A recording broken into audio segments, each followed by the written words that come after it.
Good morning, General Pullman. Good morning, CENTCOM staff and leaders. I appreciate your time and attendance here today. I am Major Matt Castaneda, CENTCOM A3 Operations Logistics Readiness.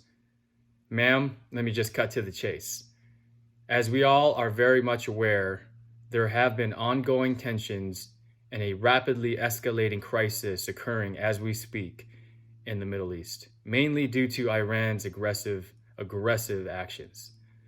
So the purpose of my briefing today is to offer you and leaders in the room our U.S. military's problem statement, followed by a recommended operational approach.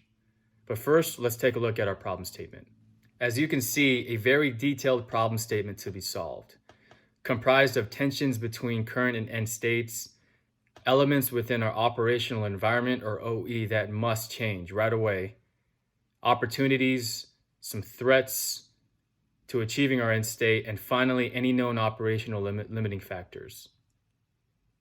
The main root causes of this ongoing tension and crisis in the region are GIC, or Global Islamic Caliphate's aggressive acts, territorial disputes, rise of Iran's nuclear program, spread of Hezbollah, and terrorist activities across the globe.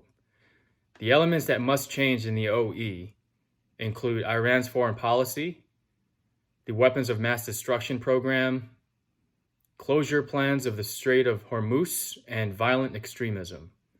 Some opportunities that our U.S. government, military, and allies can leverage are neighboring nations sharing similar concerns, current access agreements and basing options at friendly nations, economic sanctions against Iran, suspension of Iranian assets and transactions, and signed agreements with neighboring countries. Some threats that will hinder our accomplishment of our objectives are GIC's support from several non-state actors, Baghdad's relations with Tehran and Moscow, Iran's improved conventional military capabilities, and most importantly, Iran's recent successful tests of a nuclear weapon.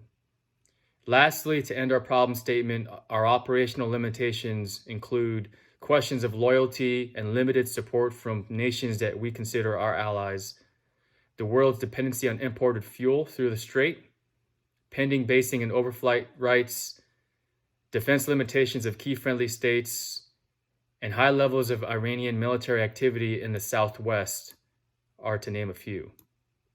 So in order for us to solve this critical problem, I propose this operational design or operational approach. Starting on the right side of the screen, the military end state, as you can see, is simple: to achieve and maintain safety, peace, stability, order, and freedom of movement in the Middle East. Shifting your attention to the left side of the screen, there are 4 main lines of effort, or LOEs, in purple, linking multiple tasks and mission sets to establish the operational objectives in the green arrows, and strategic conditions in the maroon box. Operational objectives are designed within LOEs and uses instruments of power to achieve the conditions in that maroon box. Now, once we've accomplished all 12 of those conditions, we have removed all tensions in order to achieve our military end state. In this logical flow grouped by purpose, starting off with the first LOE of enable international movement and flow of commerce in, through, and out of the region, using the economical instrument of power and achieving those 2 objectives will get us to those 3 conditions on the right of preventing blockade of the Strait, maintaining flow of commerce and freedom of movement, and ultimately enabling a safe and open sea of water. LOE number 2, stabilize land and territory disputes using the diplomatic instrument of power, and 3 objectives of building partnership capacity and improving defense capabilities of our regional partners, supporting and improving the alliance of the Cooperation Council of the Arab States, and also military to military training for their Army and Coast Guard forces of our regional partners will help us achieve those conditions, those 4 conditions on the right, of diffusing Iran's claims of disputed land and achieving international arbitration, stopping spread of radical Shia from Iran to countries like Bahrain and Kuwait, building that alliance with and getting support from Saudi, and ultimately leading to a fully trained security forces at our key partner nations. LOE number 3, counterterrorism and violent extremism. Using the military instrument of power, these objectives destroy the Iranian Revolutionary Guard Corps command and control structure, the show of force towards the Iranian Quds Force, establishing air and sea superiority, and attacking piracy networks and resources will ultimately lead us to those 3 conditions of degrading the Iranian Revolutionary Guard Corps and Navy's center of gravity, halting the export of weapons and terrorist training, stopping violent extreme organizations' interference and support to non-state actors like Saudi and Kuwait.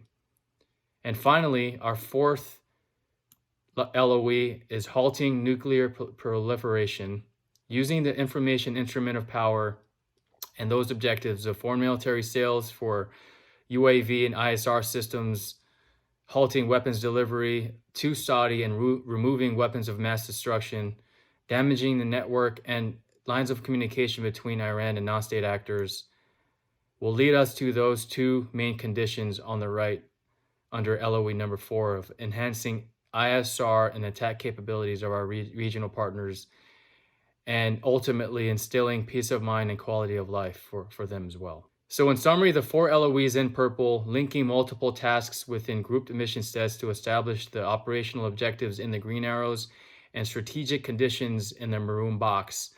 Successfully achieving those objectives and conditions will result in the U.S. and allies achieving our military end state of safety, peace, stability, order, and the freedom of movement in the Middle East. Ma'am, that concludes my brief. Pending any question that you might have, I thank you and our leaders in the room for your time and your attendance here today. Thank you very much.